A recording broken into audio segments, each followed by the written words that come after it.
Good day and thank you for tuning in to the AAU TV Mid-Week news coming to you from the headquarters of the Association of African Universities in Accra, Ghana. My name is Maame Ekua Otuakoa Nyame. With me are Jemima, Deladem, Dotsey. And I am Agyemang Darko. And now the headlines on higher education. E-platforms pave way for Africa's evacuated students. And also inmates to get university education for self-sustainability. And in our health news, study establishes relationship between less alcohol intake and the brain. And again, obesity may increase risk of some female reproductive factors. Stay with us for more news on higher education and health after this short break. We're right back. Stay with us.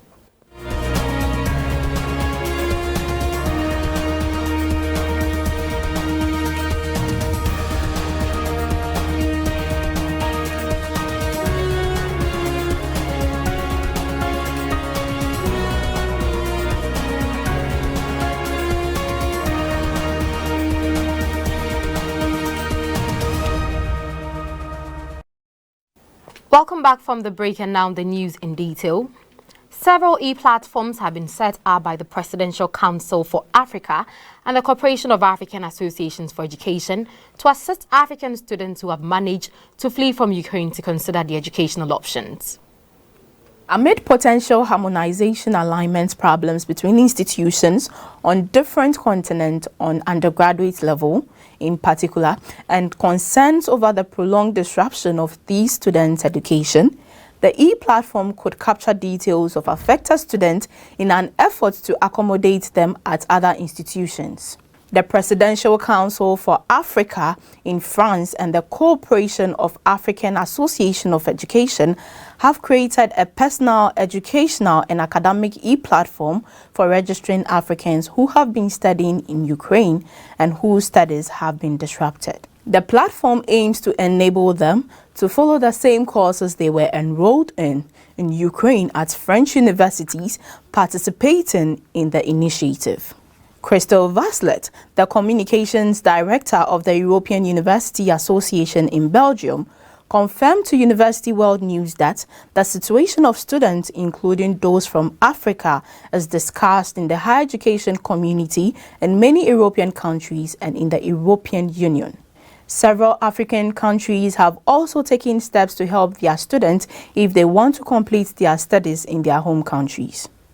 They include Morocco with 8,000 students and Egypt with 3,500, contributing nearly 15% of an estimated 76,500 international students from 155 countries in Ukraine as of 2022, according to Ukraine's Ministry of Education and Science. There we have it, various e-platforms set to capture details of affected African students in an effort to accommodate them to other institutions. Now, I want us to discuss the impact of the e-learning platform in enhancing education for these evacuated students at Jemima. Okay, first of all, I'll say my heart goes out to all these affected students who have been affected by the current happenings. And this situation has been, it has made great disadvantage to a lot of sectors, including our educational sector. And institutions have also been shut down, and students and individuals currently are traumatized. The introduction of the e-platform, I think, will provide a lifeline for evacuated African students and enhance their education such that, so with this I mean that the learning process is not broken. This is to say that the evacuated African students can still pursue their program of study and achieve their purpose at the end of the study.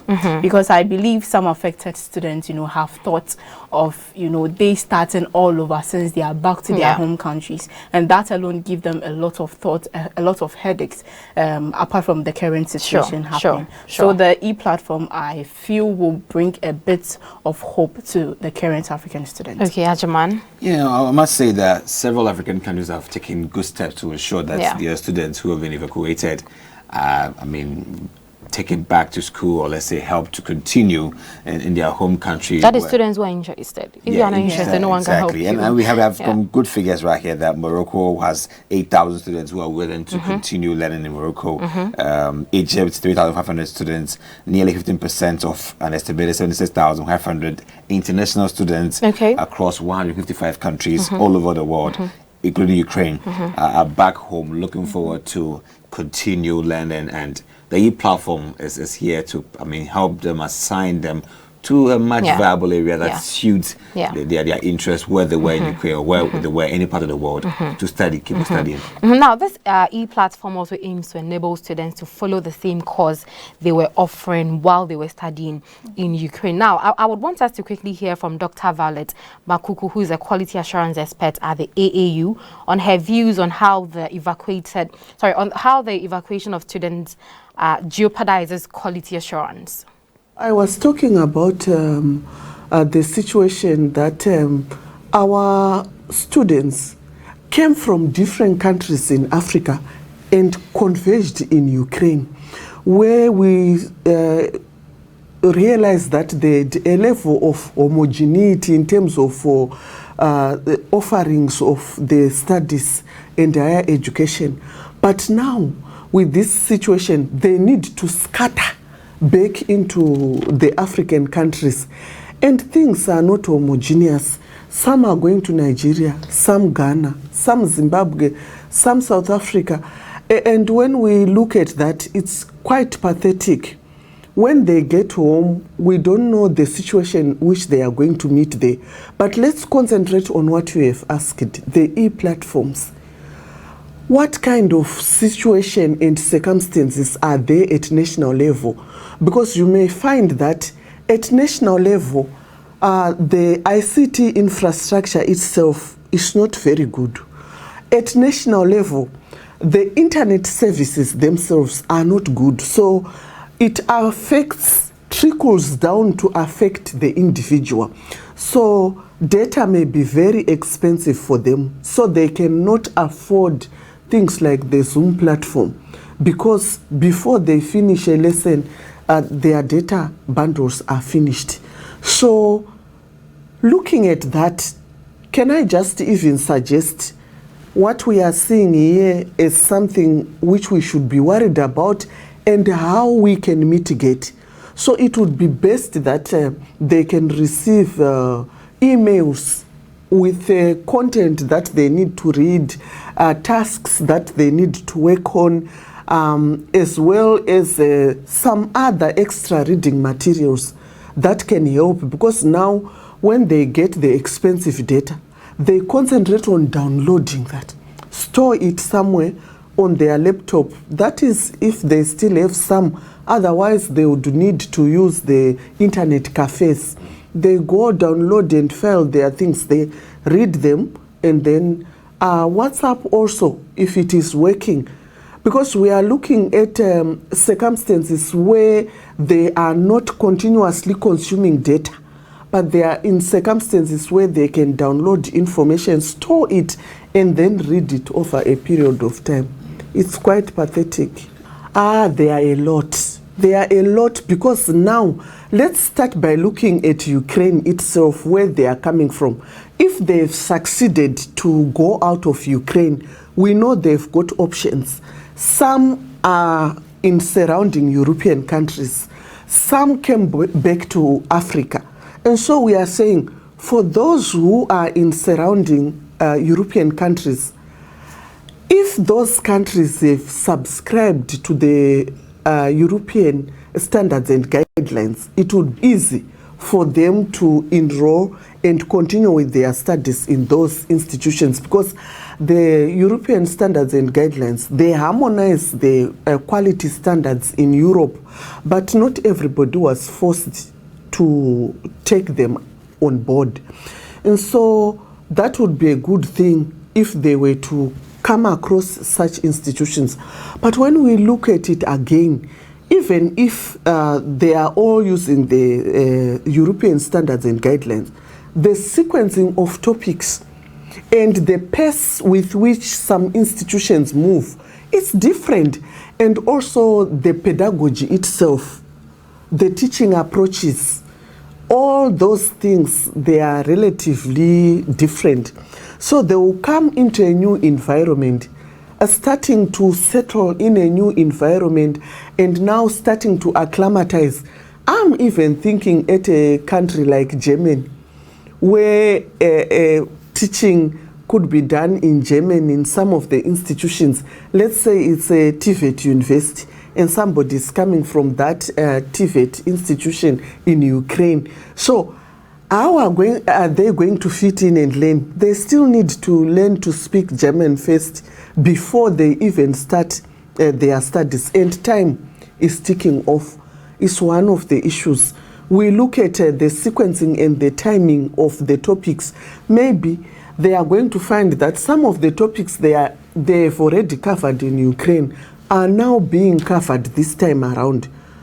And then those topics which are not yet covered in these other countries that they are going, they have covered them. So it means they would need to wait longer until next offered. So it means one thing we need to agree on is whether they are remaining in Ukraine or they are going outside Ukraine or they are coming back to Africa, they are no longer going to graduate at the time that was stipulated for them to graduate. And all those is really compromises everything.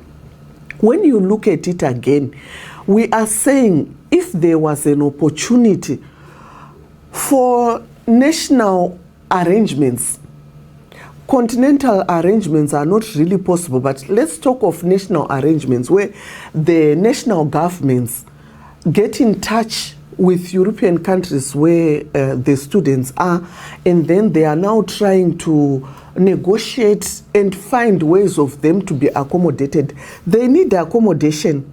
Some of them may not even have money to buy food or to move around to look for the institutions or to find even a bed and breakfast place where they can stay.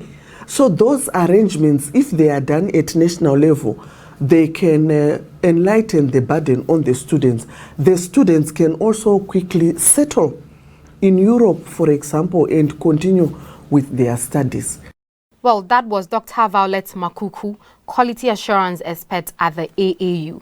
And now moving on, experts in education and human rights argue that the proposed provision by the government of Rwanda to offer university education to convicts incarcerated in correctional facilities in the country will make them more productive and help them tackle reoffending. This proposal is contained in a draft law on correctional services whose relevance was approved by the Chamber of Deputies last year on October 8th.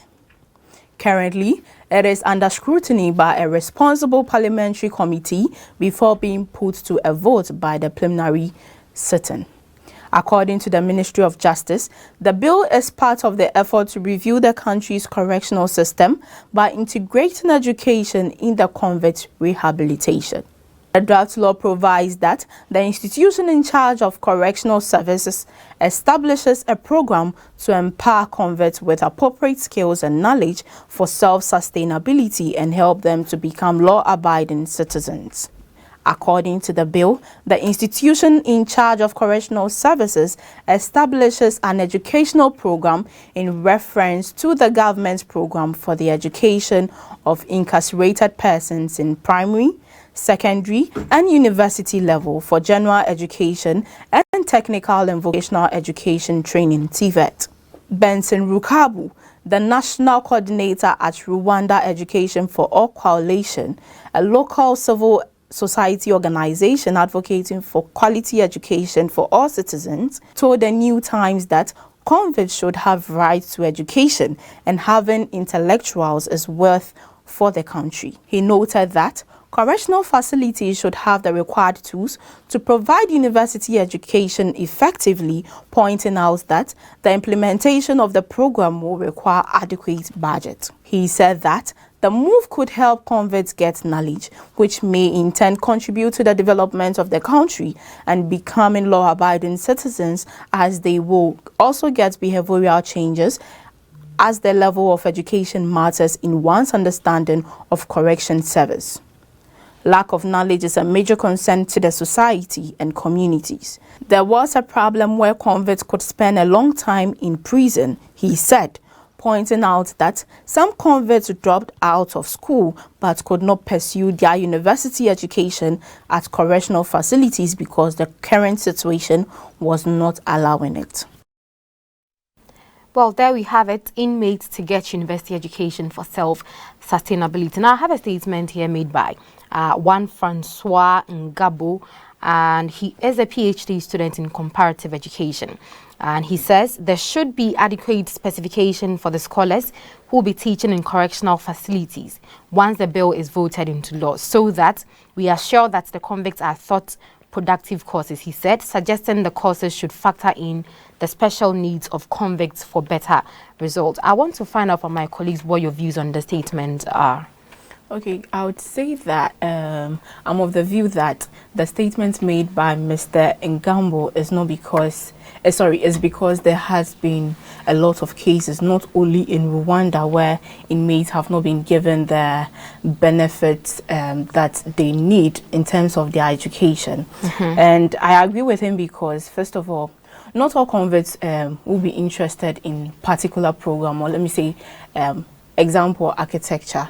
Some may be interested in mechanics and others. Secondly, the scholars going to teach these convicts should meet a certain criteria. The scholars should be well trained mentally, because teaching convicts is not like teaching a normal person in a classroom. So some scholars actually can teach very well, but they don't have that patience, or let me say mental preparedness to teach convicts. Yes. Okay, Agyemang. Well, I think this may be quite a very ground shaking initiative that I believe that the Parliament of Rwanda passes it out so it becomes a law and helps shaping the life of these inmates, because you know, being an inmate or being incarcerated doesn't mean you are an outcast, or you should forever be of low value to your country. There's something you can do. And I believe that it's important that those people who will be assigned to teach or instruct these people, these inmates, should be oriented. That you are going there to do with people who, before, I mean, they have a pre-existing trauma. Some are there, maybe they are guilty or as charged. Some too may not be as guilty as charged, but they are all there. They have their various tumultuous emotional needs that you would have to be empathic, be sympathetic, and also understand how you can add the value to them. I believe eventually, I mean, they're able to pass down to them or pass it to them these great skills and knowledge, and also looking at their emotional needs as well, help them to build up themselves in a whole unique way. I believe it will work. Okay, so let's quickly address some of these societal stigma against convicts. Jemima. Also, I would say that it will surprise you that the issue of stigmatization, which make convicts who have served their jail term commit another crime. For instance, a convict is freed after serving a jail of 10 years. He or she doesn't feel accepted in the society. No one wants to mingle with him or her. Even the family does not accept them from jail as they are. So with this, they are prone to committing more crime or an aftermath crime, even whilst they are free. Yeah, that's true, Agyemang. You know, I would want to stand on Jemima's promise that she made right here, that the tyranny of the public, that public perception, the wave that has taken all of our minds in the public, it's about time that we delineate ourselves from that thought. Why are we always looking down on people who have come out from correction centers? And let me be very, very concise here, that prisons in Africa are not necessarily correctional centers. All countries in Africa, or just a few countries in Africa? I don't know how it looks like in some parts of Africa, but majority, you just said oh yes, in Africa. Majority of African countries don't have correctional facilities, including Ghana. Well, you can go check for yourself. No, I think Agyemang, you have to answer. We want to know, including Ghana. You can't put me in a box, okay? They are not correctional facilities. I want us to understand that we have correctional facilities and we have got hard luck life facilities. So what do we have in Ghana? I think it is the inverse of what correctional means. We have got records of people going to prison, they come back, and the rate of recidivism is high. They are just going back to prison. They can't even fit society because they went there, they saw worse, and they chose worse, which increases the rates of recidivism in society. These prisoners come from prison, and then guess what? They choose to go back. It's a choice they make because society makes it hard for them to live. Can you imagine? Somebody goes to prison, comes back, and society now begins to stretch hands upon him and say, you just came back. We want to put you in your place that you're not with us. In fact, you can't be with us. Nobody wants to employ you. Nobody wants to live with you. But these are people who used to be with us, but due to some inconveniences, they found themselves, and some wrong choices they made, they found themselves in prison. It could have been anybody. Society makes them feel so segregated, segmented, marginalized. And then they say, okay, it's better for me to go back, spend my whole time in jail, than to try and then fit in to society. So you see what we cause for ourselves. Society as a whole, comprised of you, myself, everybody here, even you watching, we play a role in embracing people who are incarcerated. And it's about time that we learn to embrace them, that they've gone through a hard time, because our prisons don't correct people. I'm saying again.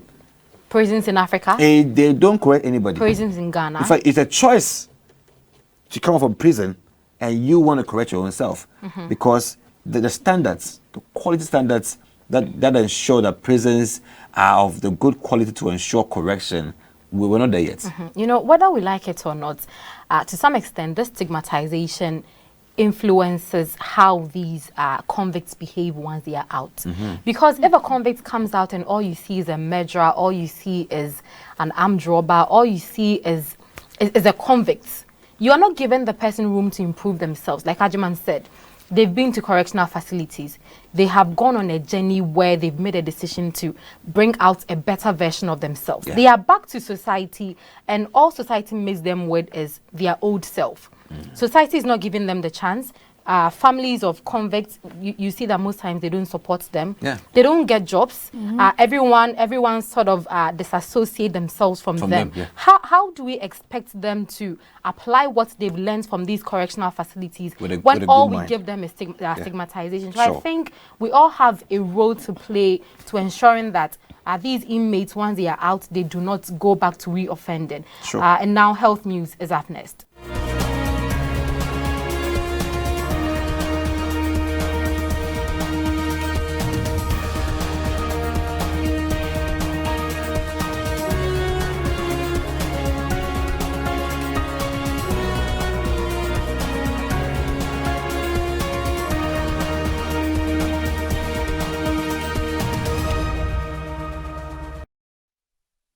In our health news, according to a new study, even light to moderate drinking is associated with harm to the brain.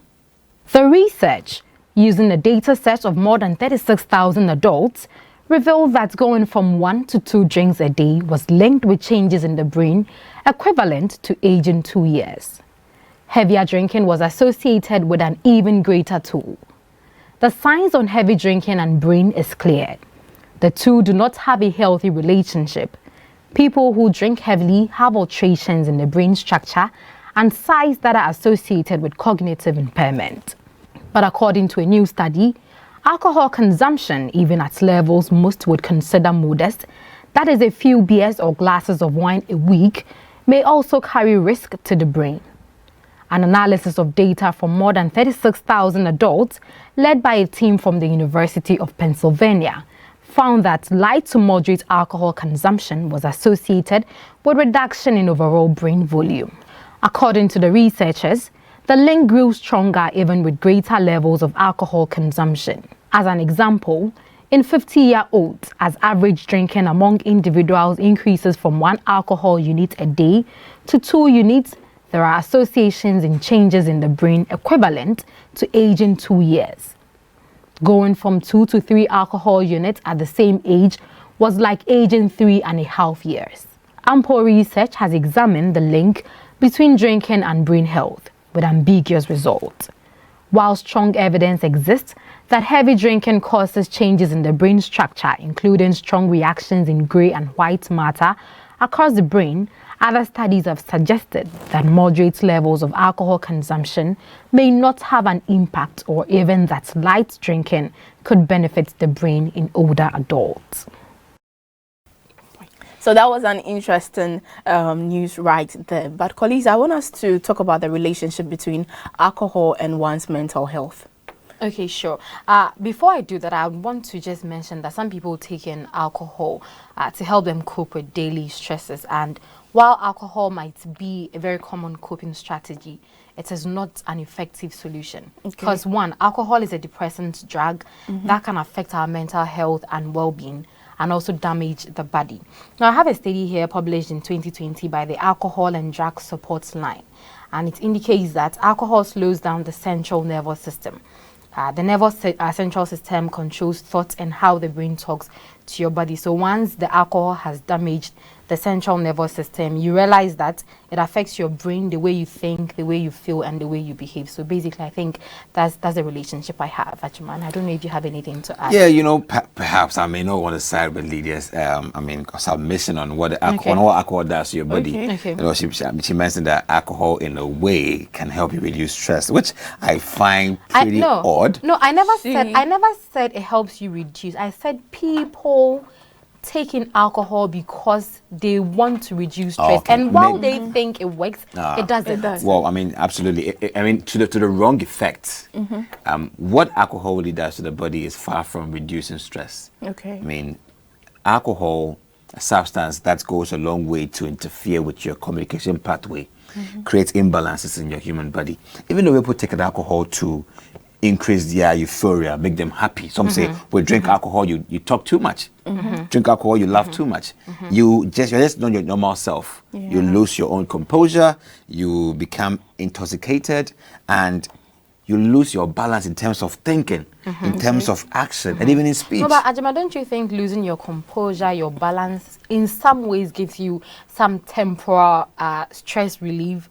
Yes. In the moments where you are drunk, it gives you that temporal stress relief. So you know, but when the alcohol wears off, you go back to your old situation. But now it gets worse. That's what the study that I read mentioned. You know, I think we have to appreciate stress in its own self. What is stress? When your body overworks itself beyond what its own capacity is. That is where you're stressed up.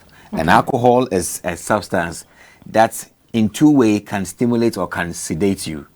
Some people want to take alcohol to have sex. They believe the alcohol, or let's say to eat. Know that. Oh yeah, they believe this alcoholic aphrodisiac alcohol, herbal bitters goes a long way to boost your immune system to help you power. They call power. Do you do that? I'm just telling what the masses are saying. No, it looks like you're part of the mass. She referred to what somebody said in terms of people say stress. I'm also referring to what people are saying. And then we come back to another issue about people, it boosts appetite. I think it's all about the quantity of alcohol that you consume. Because to some extent, the more you consume alcohol, the more it affects your balance of speech. I don't think you want to drink alcohol to so much that you can't even, you'll be so sedated or you lose your balance. You become weaker. Your mind can't function as the way it can function normally. You're intoxicated. You can't even move your body, not even perform well sexually. So I think that to some people, it is the quantity they take to do what they're doing. But in this sense, too much alcohol goes a long way to affect your brain's ability to function normally. Agyemang, but you see, I think that is where this new study comes in. Because all along, all we've always known is the fact that if you take in too much alcohol, it has a lot of effect on you. But this study is bringing some new insights where it's saying that even the moderate drinking that people think, oh, when I take just 1 glass of alcohol a day, it's fine. The new study is saying that it is still affecting your brain, except that for those who take it in high quantity, the effect is just serious than those who take it in the moderate quantity. But still, even if you take it moderately, you still have consequences that you're going to suffer from later. Yeah, I can't agree less with you, because I mean, even a 0.1, 0.5 intake of alcohol in terms of milliliters goes a long way to perform some subliminal intoxication. You may not be highly intoxicated that you can't even move or talk very well. You may be in your full self, but gradually your mind is undergoing deterioration, which is incremental. It will get to a point where you begin to feel the full impact of it. You know, some people begin to act odd. I mean, alcohol, to some extent, can show on your facial expression you're an alcoholic. And to an extent, you are not able to, your memory retention will slow down. Your speech construction and your composure begin to break down, because your mind has now taken a new form. Alcohol incrementally deforms your brain, gives your brain a new look, which is quite devastating, and it will shape your life in a very ugly way in the future. It's true. Okay, so moving on, a study suggests a link between obesity and a range of female reproductive conditions, but the extent of this link differs among conditions. Obesity is associated with an increased risk of developing female reproductive disorders. However, the roles and mechanisms of obesity in the causes of reproductive conditions are unclear. Female reproductive disorders are common conditions affecting the health and well-being of many. However, the role of obesity in the development of female reproductive conditions is understudied. To investigate the causal associations between obesity, metabolic hormones, and female reproductive disorders, researchers conducted a Mendelian randomization study of 257,193 women of European ancestry aged 40 to 69. They accessed records from the UK Biobank, a large-scale biomedical database containing the medical, environmental, and genetic information of participants. The researchers then created a statistical model to estimate the association of body mass index and waist-to-hip ratio with risk of numerous female reproductive conditions, including endometriosis, heavy menstrual bleeding, preeclampsia, and infertility. The study found observational associations between obesity and a range of female reproductive disorders, including uterine fibroid, polycystic ovary syndrome, heavy menstrual bleeding, and preeclampsia. They also found that some inherited genetic variations associated with obesity is also associated with female reproductive disorders, but the strength of those associations differed by type of obesity and reproductive condition. The study had several limitations, such as low prevalence of female reproductive disorders among participants and a lack of body mass index and waist-hip ratio data prior to disease onset.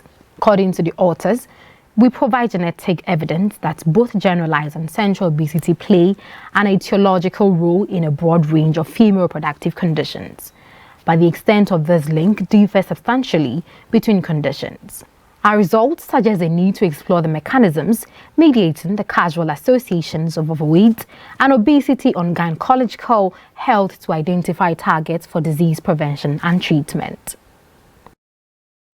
That was an educative story right there, but let's talk about some factors that characterize obesity. Agyemang. You know, obesity is that kind of quite unpredictable, very opaque in terms of identifying what really causes obesity, because I mean it goes through a long chain. I can give you one that says that hereditary is one. So in the family full of very big people, they are obese. So from mother, father, I mean, children, naturally, they are born obese. And, you know, the capacity of your human body determines how you consume. So big people want to consume a close, intermittent eating patterns. So they eat in the morning, in between mornings they're eating, in between after they're eating. They eat everything, 11 brunch to lunch, supper, dinner, in between that. They're always consuming. And the body is also doing a part, trying to work with these nutrients, and much of it is a fat, excessive fat components in the human body, expanding tissues. That is what creates that obesity in you. All right. You know, funny enough, I came across this article this morning, and an article on obesity, and it says genes are not destiny. So like Agyemang said, people think the genes you have determines whether or not if you are likely to have obesity or not. This particular study, I have something here that I can read. It says one gene is said to increase the risk of weight gain and interact with other factors in the environment, such as unhealthy diet and inactive lifestyle. And healthy lifestyle can counterpart these genetic effects. So even with genes, there are studies that are out there that is saying that with healthy lifestyle, no matter the gene you have, you can fight obesity. But away from that, we also have prenatal and postnatal influences. So pregnant mothers who smoke or who are overweight may have children who could be obese. Taking in unhealthy diet also sort of increases your risk of getting obesity, among others. Okay, let's also look at some risks obese women face. Agyemang, would you like? So, you know, there's this very, very interesting trajectory of how obesity can open way for such disastrous occurrences like female reproductive disorders. Yeah. That if you're obese, the level of fat on your body as a woman changes the way you store sex hormones. Okay. Now, we're talking about sexual reproductive disorders in women. So, for example, let's say after sexual activity with a man, the hormones, the hormones that is exchanged between the man and you, the sperms that come into you, carry male hormones. And these hormones are called the androstenedione. Okay. Now, the fat cells convert a male hormone that's called the androstenedione into a female hormone called the estrogen. Yeah. Okay. Now, the estrogen affects metabolism of the part of the brain that regulates ovarian and testicular function. This by the penmedicine.org. According to them, because this hormone has been converted, it goes away to influence the way the body keeps its shape. Okay. So fat cells, in a way, compromise routine process, or let's say healthy routine process, which concerns sexual reproduction in women. Okay. Okay. So can you imagine excess fat cells? What effect would it have in that sexual reproductive process? Converting the hormone and making it difficult for them, for you, the woman, to undergo appropriate fecundability, that is, you able to conceive. So you're unable to conceive because of this wrong process going on because of the pre-existence of fat cells in your body. Okay. Basically. Okay, well, to add on, we also have abnormal urine bleeding, we have endometriosis, we have infertility, and other pregnancy-related disorders. And that is all for the news. And in wrapping up, let's take a quick recap of our headlines. On higher education, e-platforms pave way for Africa's evacuated students. And also inmates to get university education for self-sustainability. And in our health news, study establishes relationship between less alcohol intake and the brain. And again, obesity may increase risks of some female reproductive disorders. And now, thank you very much for watching the news. My name is Maame Ekua Otuakoa Nyame. And I am Jemima Deladem Dotsey. The name is Agyemang Darko. We're glad you spent time in watching the AAU TV news full of education and transformation. We look forward to coming your way next time with a wonderful pack of stories. Be safe. Take care. Bye.